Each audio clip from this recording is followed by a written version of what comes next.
Muito obrigado, Sra. Presidente. Muito obrigado, Sra. Deputada Inês Domingos. A dívida pública portuguesa é sustentável. É sustentável se for acompanhada do ponto de vista político com uma política orçamental rigorosa e com um conjunto de melhorias na forma como a economia portuguesa funciona que este Governo tem implementado. Eu fico sem perceber se a senhora deputada acha ou não que a redução da rotação excessiva e da precariedade no mercado de trabalho é ou não uma reforma estrutural, mas a verdade é que este Governo tem reformas estruturais nessa dimensão. Eu fico sem saber se a senhora deputada acha ou não que o exercício de revisão da despesa que temos feito com poupanças muito significativas e aumentos da eficiência na administração pública é ou não uma reforma estrutural, mas ela tem sido implementada.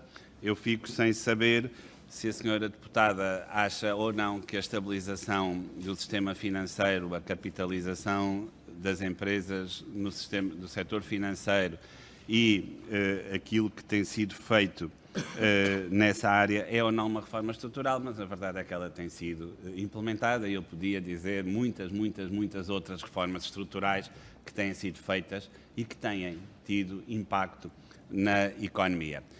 E têm tido impacto na economia desde logo porque têm aumentado de forma ímpar a confiança dos agentes económicos internos e externos na economia portuguesa. E não há indicador mais transparente daquilo que é o sentimento sobre a economia e aquilo que é o resultado das políticas que temos implementado que olhar para o indicador do sentimento económico e ver que ainda no último mês ele subiu. Não é só no último mês que ele subiu, ele está no valor mais alto desde o início de 2001. E se alguém consegue medir o sentimento da economia, eu, que já trabalhei muitos anos nestas áreas, posso lhe dizer que não é nem o Banco de Portugal, nem o Conselho de Finanças Públicas. São os consumidores, são os investidores nas indústrias, nos serviços, na construção, é o valor das exportações, é aí que a senhora deputada deve ler o ímpeto reformista da economia portuguesa, porque, na verdade, ele existe e ele traduz-se neste sentimento generalizado. E a verdade é que este Governo tem feito exatamente isso. Ou seja, cumprir as metas, credibilizar a política económica em Portugal e ter uma visão de transformação da economia que não passa pela noção austeritária que vingou politicamente num passado recente e que, como ontem debatemos aqui nesta mesma comissão, noutro formato, tem um conceito económico por trás que, na verdade, não é verdadeiro e que não se confirma em termos empíricos. E é aí que nós provavelmente divergimos, porque a senhora deputada acredita numa visão transformadora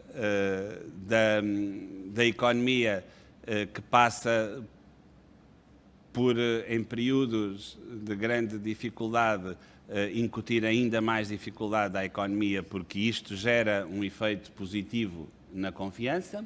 Foi exatamente isto que foi descrito em 2012 e 2013. Foi exatamente por isto que o Sr. Ministro Vítor Gaspar se demitiu e referiu, aliás, na carta de demissão, que o seu falhanço nas previsões macroeconómicas retiraram-lhe, aliás, espaço político de intervenção. É exatamente isto que ele diz na sua carta e é porque esta política, esta ideia de que isto incutia aumento da confiança não se verifica. E, portanto, a política, de facto, é outra. E não é um problema de palavra, porque a palavra não tem nenhum problema em utilizá-la. É o conceito em si que verdadeiramente não tem validade empírica. Em relação à dívida, ela está a cair, ela iniciou um trajeto de queda sustentado. A senhora deputada referiu, assim, muito en passant, dados mensais. Senhora deputada, nós todos sabemos que a evolução da trajetória do rácio da dívida não pode ser analisada em dados mensais.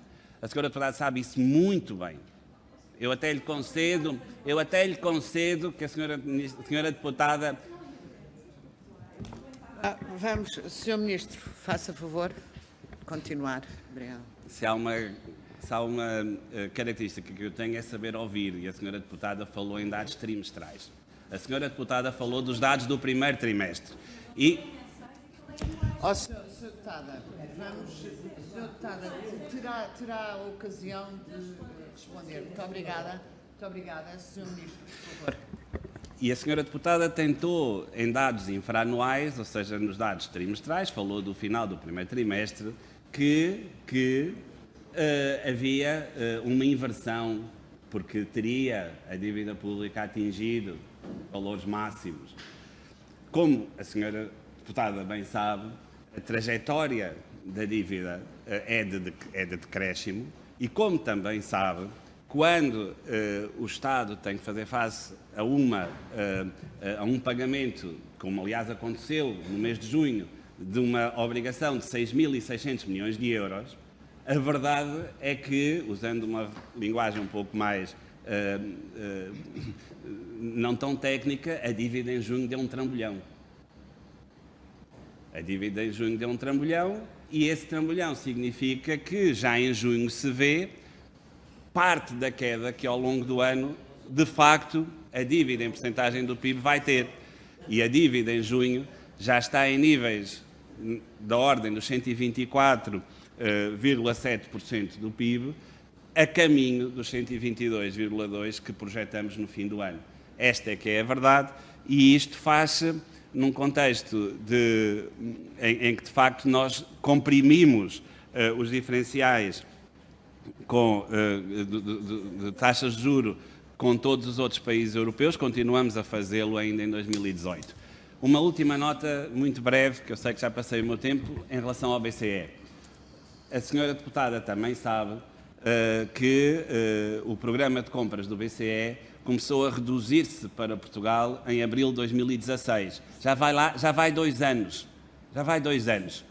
A partir de abril de 2016, o programa de compras do BCE reduziu-se para metade e hoje é menos de metade daquilo que era no ano de 2015.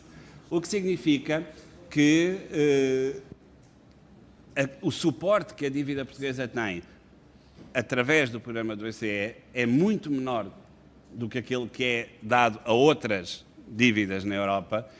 É verdade que é uma medida muito importante.